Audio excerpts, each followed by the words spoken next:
Hello all, welcome to i-tutor Academy. In today's session we will start with unit 2, that is process of communication. Unit 1 we already discussed in last two videos. So in MMBZ 007 the process of communication is the second unit.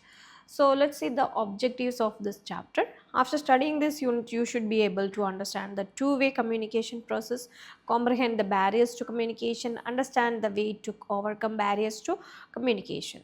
And structure of this units, there is first of all there is an introduction part, linear concept of communication, Shannon Weaver model of communication, two-way communication process is there, barrier to communication, intrapersonal barriers, interpersonal barriers, and organizational barriers, case study is there, summary of this unit and keywords section, and self-assessment questions also in end of the chapter. So let's start with the introduction part. And as we know that the communication is one of the most integral part of any individual or an organization. So there is a specific way to communicate effectively. So therefore it is important for us to understand the process of human communication so as to avoid the common errors which take place in communication. This unit discuss with the different models of communication to understand the process. There can be one-way communication and two-way communication, and we will discuss different models to help us develop an understanding of how communication flows. Apart from these models, we will also discuss the barriers to communication. So linear concept of communication. What is linear concept of communication? The following 5 fundamental questions are asked in early stages of the communication: who say, what said, where it is said, and to whom it is said, and with what effect it is said. Okay, so these points are important in this communication process. The transmission of information from sender to recipient is considered to be a one-way process of communication. A receiver passively receives the message and acts as directed or requested by the sender according to the linear perspective. And the goal of communication is to manipulate or control the receiver. It is assumed that the message reaches the receiver intact and unchanged as it travels through the medium chosen by the sender. So here is one figure is there, linear view of communication. There is a sender, so sender pass the message through medium, and medium pass the message to receiver, and receiver do the reply or they start the action. So that's the process of one way communication. And next is Shannon Weaver model of communication. C.E. Shannon and W. Weaver were among the first to point out that the message may be altered or blocked in the process of communication. Shannon's communication model is based on mathematical or mechanical understanding of the communication process, with the fundamental issue being that the message received does not equal the message sent. So noise, he said, was to blame for the gap. So there is a gap between the communication, that is in between sender and receiver. Later in 1949 the Shannon model was published in a mathematical theory of communication co-authored by Weaver. So that's because it is name was Shannon Weaver model of communication. Weaver pioneered the use of feedback as a noise reduction technique. The Shannon Weaver model, on the other hand, did not consider feedback to be an essential component, since it saw communication as a linear process with the feedback as a separate act of communication. So therefore in the Shannon Weaver model, a dotted line is used to represent feedback. Okay, so in this column there is figure is there, so information source and it encoding process is there, then noise encoded through channel and it decoded and in destination, then feedback in the dotted lines. The concept is predicated on the notion that the communication take place only after the message has been received, and that it should be received as intact as possible. Of course, this is a theoretical notion of perfect communication.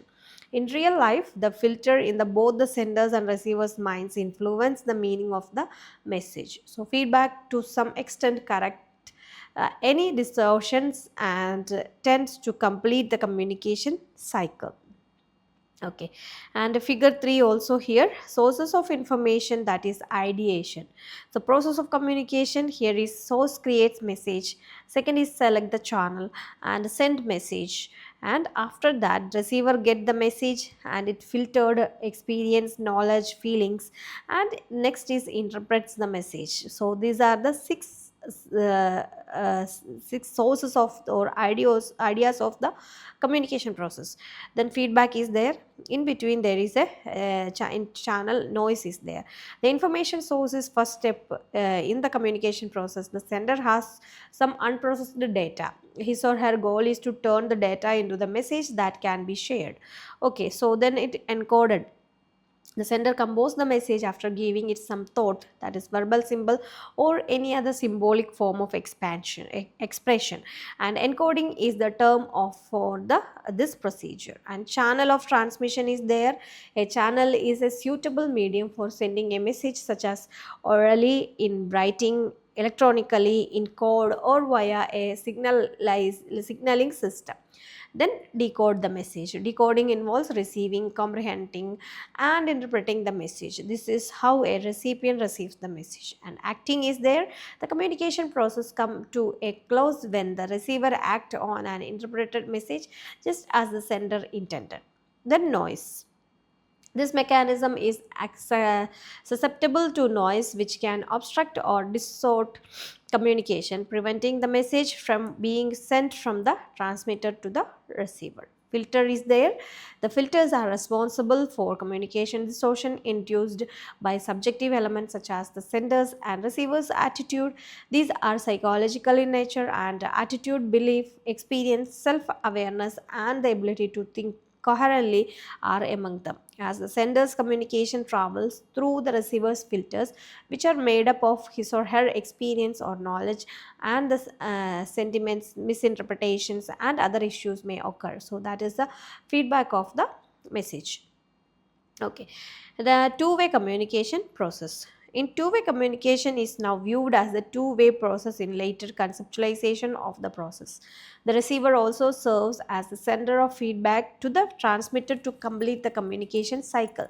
As in telemarketing or call center communication, both the sender and the recipient play a reciprocal and reversible role. So that is the two-way communication. So here is one figure for two-way communication. So there is receiver is there, receiver receive the message, and message transmitter is there. Then communication channel through communicates the symbols also. So the two-way approach is more modern. It views communication as primarily reciprocal process involving the exchange of message, because the sender or source and receiver are often the same individual. There is no clear separation between the two positions. The sender is considered as the determiner of the message, meaning in the previous linear perspective. The two-way notion incorporates the receiver as an active participant in the message's development and interpretation. The message is how the recipient interprets it based on his or her own experience, belief, and feelings. Okay, so next is barriers. So what are the barriers of the communications? So in any type of communication process, these are certain barriers which need to be understood so that they can be removed or avoid to make the communication process effectively. And a barrier works like a sieve, or allowing just a portion of the message to get through, preventing the intended reaction. You must understand how barriers work, and why they generate misconceptions, and how to reduce their negative effect in order to communicate easily and successfully in a company, regardless of our position. So there is sort of obstacles can be categorized intrapersonal, interpersonal, and organizational. So we will just discuss about intrapersonal barriers. Okay, so other two are we will discuss on next video. In intrapersonal barrier, because of variance in new views, experience, education, culture, and personality, each individual is unique. As our thinking of a different, we perceive the same information in various ways. So these distinctions are due to inherent or intrapersonal obstacles. So in there is wrong assumption, various perceptions, differing background, wrong inference, blocked categories, categorical thinking are there.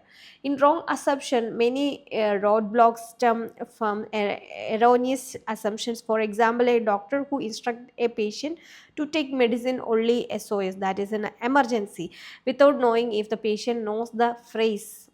So SOS is establishing a communication barrier since the doctor has made an incorrect assumption about the patient's knowledge level.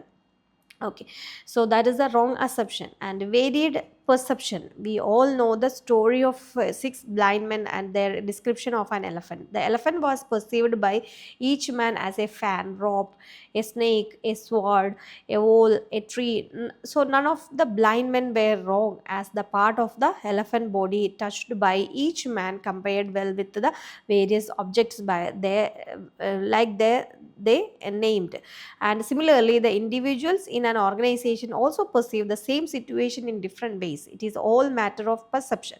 The best way to overcome this barrier is to step back and take a wider, unbiased perspective of the issue.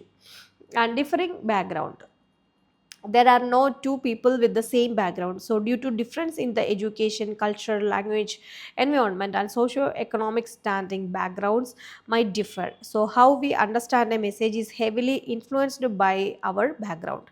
So it is important to understand the audience background in order to improve the communication abilities. So this information can accordingly be used to construct the message. Empathy or identification with the other person is the solution to this barrier. So different background also the intrapersonal barrier in the communication. Okay, and wrong inference, let us say you just returned from a business trip and discovered that two of your co-workers are missing. They do not turn up for several days. Since there is a recession on, you draw an inference that they have been promoted and transferred to another department. This is an example of fact inference confusion. It has happened because you failed to distinguish between what actually exists and what you had assumed to exist. Because the inference are more dramatic than fact, and they might give more opportunities for gossip and rumors to spread. So wrong inference also the factor. And blocked categories, in general we only respond favorably to information that align with our own belief and attitude. So when we hear information that contradicts our personal belief, habits, or attitude, or appears unfavorable to us, we are more likely to respond adversely or even dismiss it. The three common unpleasant and negative reaction to unwanted information are rejection, distortion, and avoidance. Okay, so next is categorical thinking. So in categorical thinking, the people who believe they know everything about the subject will not accept any more knowledge of the subject. So this way of thinking can be huge roadblock, resulting the barrier to communication.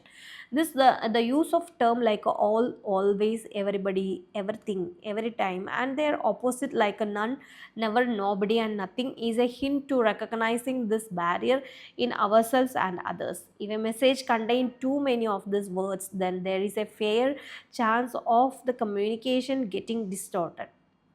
To avoid this barrier, substitute these words with the phrase like in most situation or most likely, and use terms like it appears to me or the evidence shows to be label your viewpoint. If your data is sufficient, it is preferable to confess that you are uninformed of the remaining facts than to fake. So these are the some point of intrapersonal barriers. Okay, so next two we will discuss on other videos. So this is about today's section. For more MBA videos, you just do like, share, and subscribe our channel. If any doubts, you just contact us anytime. Thank you so much. i-tutor Academy presents Ignou Mba complete syllabus coverage classes for individual students, semester-wise subject with online and flexible timing. For more details, contact on +916 238 21785.